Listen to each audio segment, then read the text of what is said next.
Welcome to the Coldcast, the world's northernmost podcast. Thank you for tuning into this series, where we provide insights into the exciting research conducted at the University Centre in Svalbard, also known as UNIS. You will meet professors and students who conduct research in cold climates and learn more about the Arctic, both as a field of study and a place people call home. In today's special episode, Sehoya Cotner from the University of Bergen will be your host, and our guests are Sunniva Sheffield and Anna Gode, students at UNIS. Hi, I'm Sehoya Cotner. I'm from the University of Bergen, and I'm here with Anna Gode and Sunniva Sheffield, who are students at UNIS this term. And we're interested in hearing from students about their experience here at UNIS, particularly because we want to create a resource for future students or for people who are considering becoming students at UNIS in the future. And that resource is basically being envisioned as a frequently asked questions webpage, which is not in itself anything very innovative, but we've gotten some feedback that it might be necessary to have kind of a one-stop place to go. And so the best people to help us develop that are actually the students. And so I wanted to have a conversation with both Anna and Sunniva about what has been, the most rewarding for you here, what has been challenging, and then talk about some, scenarios that people might experience that could be helped by having appropriate FAQs. So first, maybe you could each say a little something about what has been the most rewarding or satisfying for you about being a student at UNIS. Anna, do you want to go first? Yeah. For me, it's really nice that I can combine my free time interests, my hobbies, which is basically skiing and outdoor sports, with my scientific interest that I can do here at UNIS. And also the combination of we learn something in the morning and then we go out in the field and see and feel what we learned. Understood. What about you, Sunniva?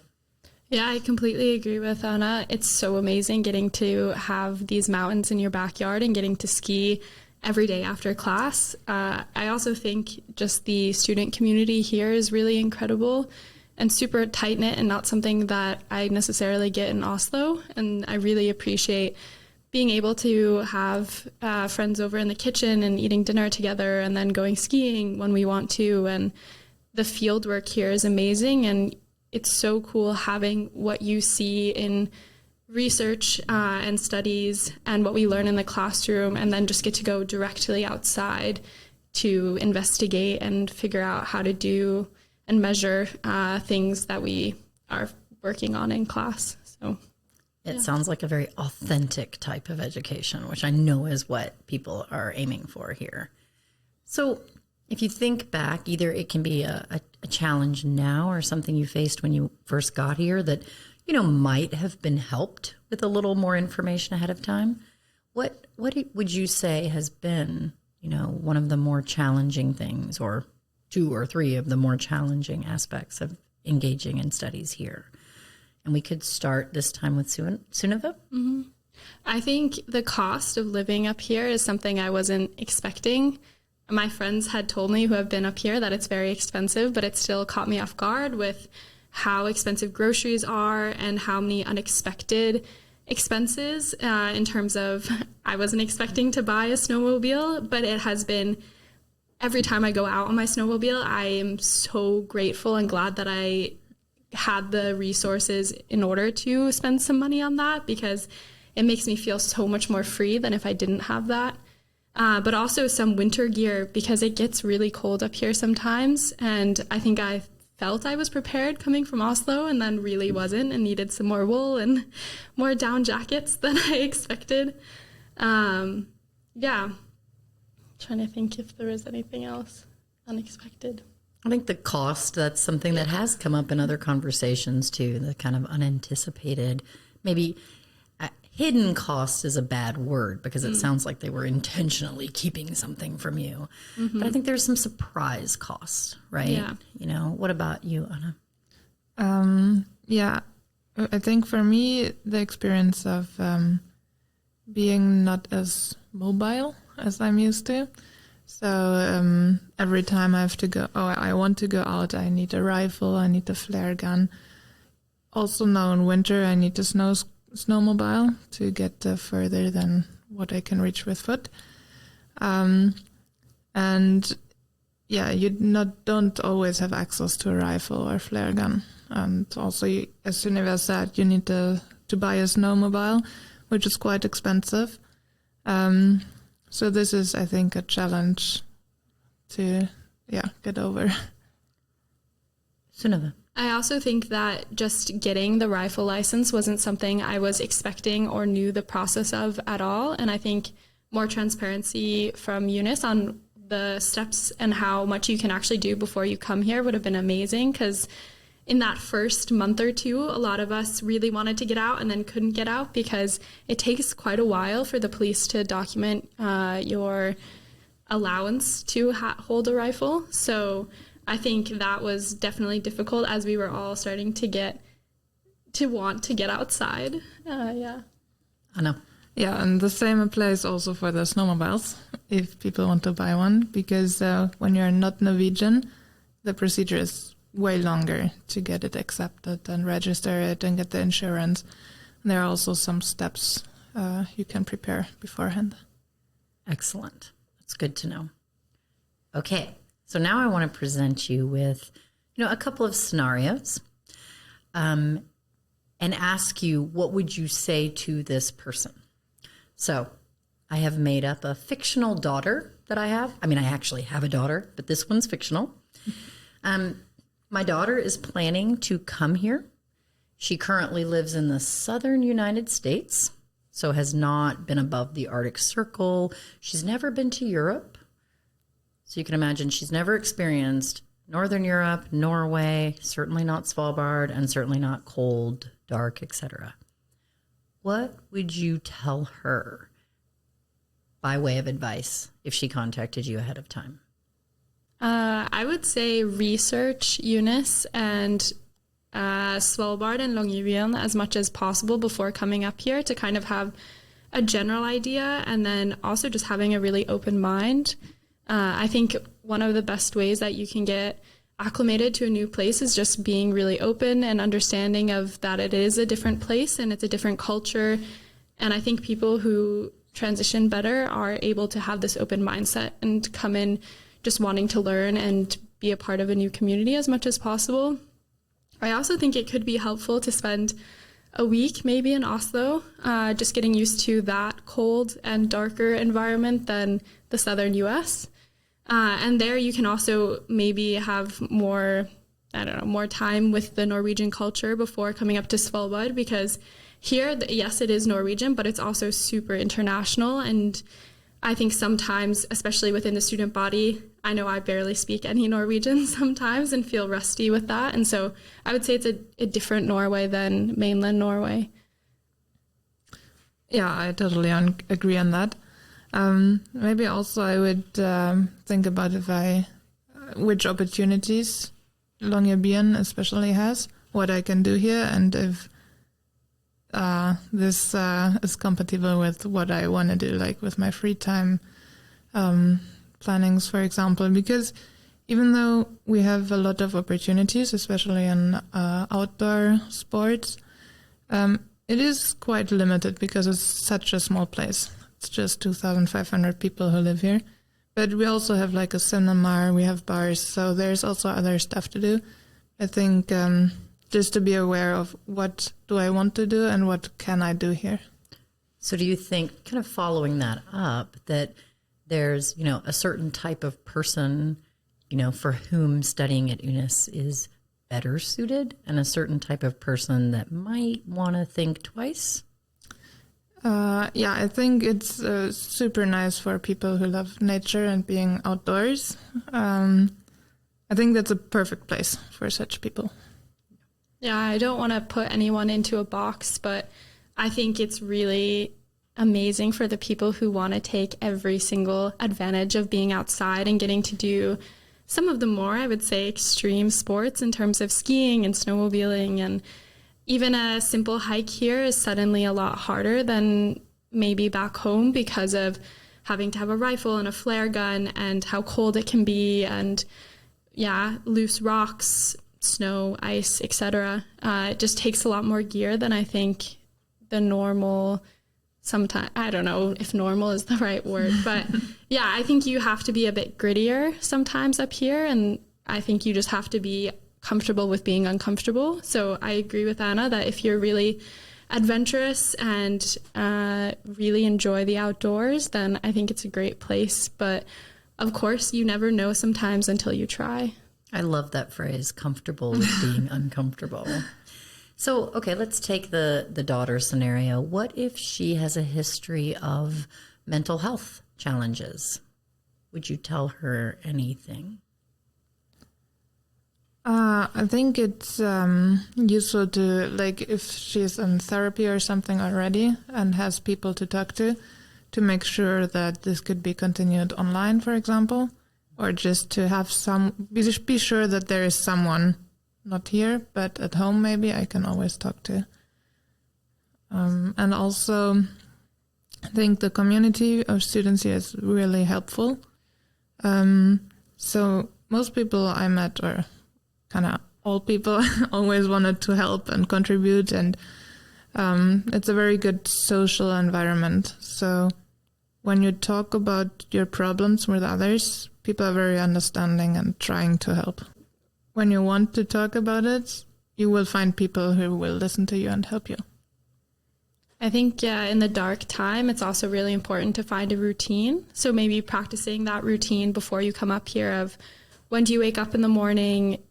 Is it physical activity? There is a gym here, and that's a great way to get outside, or not get outside, but be active, even in the dark time when it can be even more difficult to get outside. Then what times do you eat meals, and when do you want to socialize, and then also when do you want to go to bed? Because in the dark time, it's really difficult to have these schedules, and if you implement them before you come.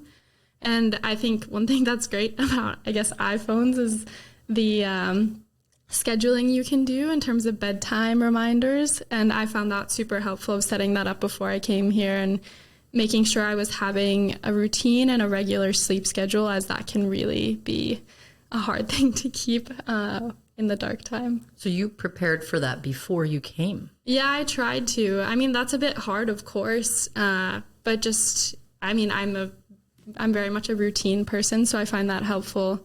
But things change. You meet people and you're in conversation, and sometimes it's hard to put that on pause or say, sorry, I need to go to bed. So, I mean, yeah.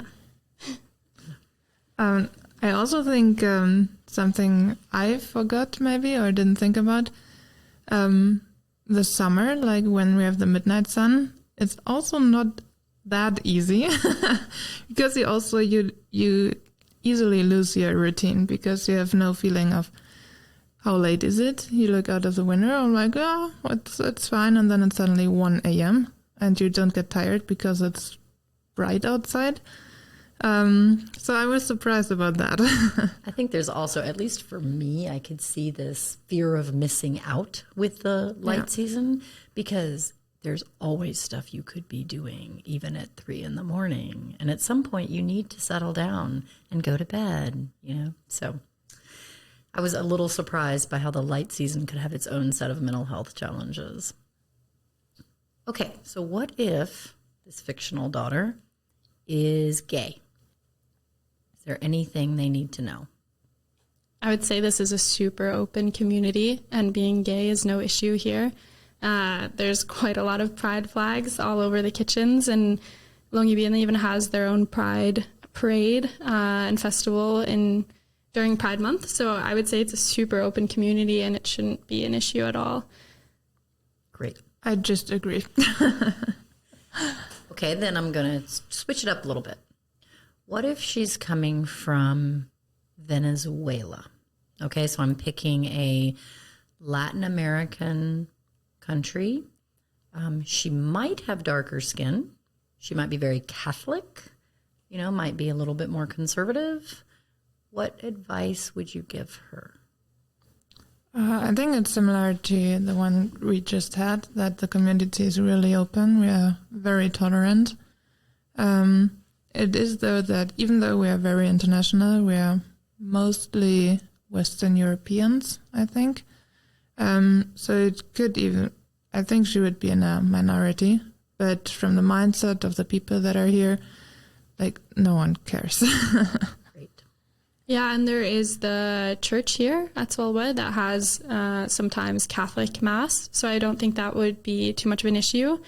But of course, I think having someone to talk to about feeling like a minority is really helpful because that can feel really isolating sometimes, especially in such a new and harsh environment sometimes. And I think going from Latin America to the high Arctic and getting used to extreme cold and isolation and also just being away from family can be really difficult. So trying to have those connections both at home and trying to find people here as well could be really helpful for that. Okay. Reflecting on all this advice, which has been great, do you have any last thoughts regarding what you wish you had known prior to coming here, or information that would have improved your experience, especially initially? I think having a checklist from Eunice of things that you could prepare beforehand in terms of rifle licenses, what to pack. Of course, it's really difficult sometimes to know exactly what you'll need before you come here, but knowing that there's actually so much equipment that you can buy here without taxes and that it actually might be cheaper than back home is really critical. I know I was expecting to be in this extremely remote place without access to stores, even though I knew a little bit about Longyearbyen. And then I came here and I was like, oh, I didn't need to buy any of this in Oslo. I could have just waited and had more or saved some more money, which would have been really nice. Yeah. I think a checklist would have been great of here's how you can already start the process for your rifle application. It's important to know that you can buy a snowmobile and be prepared to have some money saved up or an idea of if you actually do want that. And yeah, a proper packing list in terms of how much wool or how many down jackets or what kinds of boots are important, what you might need for field work, as well as maybe an outline of certain activities that you could do here at Eunice as a student. I had no idea that I would be going on cabin trips and camping trips, skiing. I almost didn't bring my skis, and now I think if I hadn't done that, I would have been destroyed because that's just what I do almost every single day. So yeah, a checklist of these types of things would have been super helpful to feel more prepared, and maybe more pictures also of Eunice and the student accommodations, what the surrounding environment looks like, because I don't know, maybe I didn't do enough research on my own before coming up here, but I definitely was blown away and shocked by what it actually is like up here. So first, I'm still hung up on you using the term down jackets plural. You need more than one down jacket? Yes. Okay. I think so. Especially in skiing and hiking, it's really nice to have lots of layers and ones that you can quickly take off and quickly put on. So insulation, you need maybe one or two wool layers, then a light down jacket. And sometimes I'll even put a thicker one on either over top my shell jacket or even putting the thicker down jacket under my shell. I mean, it gets really cold, especially on tops. As soon as the wind starts blowing, it's suddenly the temperature will drop by 10 or 15 more degrees. So this is great advice. Are we missing anything? I think the idea with the checklist is really nice, and also combine it with pictures, because when you see it visually, you have better ideas or you understand better. No. I know there's some concern with some of my colleagues, and I've had it as well, that if we tell people too much ahead of time, then they'll lose that magic of discovery, and finding out about Svalbard on their own. So I do understand that, But I also know that if you arrive at a new place and you feel like you're less prepared than your peers, then you could immediately start from a feeling of lower belonging. And so when we think about creating this resource and we think about just making sure students know what they're getting into and how best to prepare, that's sort of my motivation. So that students don't get here and you have some people, for instance, from the global South who immediately think, I don't know anything about what I'm doing, and everybody else does. So we want to avoid that. I also think, and maybe you can tell me whether you agree with me, that there's no way we could provide pictures that would actually capture what it's like when you come to Svalbard. No, I think you have to really come to experience it. But it's nice to see beforehand, and I think you can still discover a lot. And the better you are prepared from the beginning, the more you can discover and the safer it is. Yeah. Agreed. Yeah, I think the more prepared you are in terms of what equipment you might need, suddenly the more equipped you are to go outside and enjoy those moments with new friends. Because as soon as you don't have one piece of vital equipment, suddenly you're out of luck and you just have to sit at home and you feel really isolated.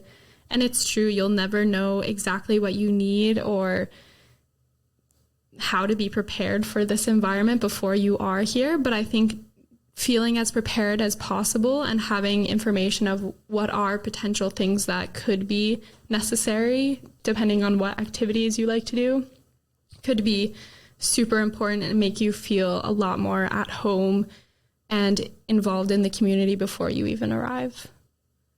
This has been so helpful. I really appreciate it.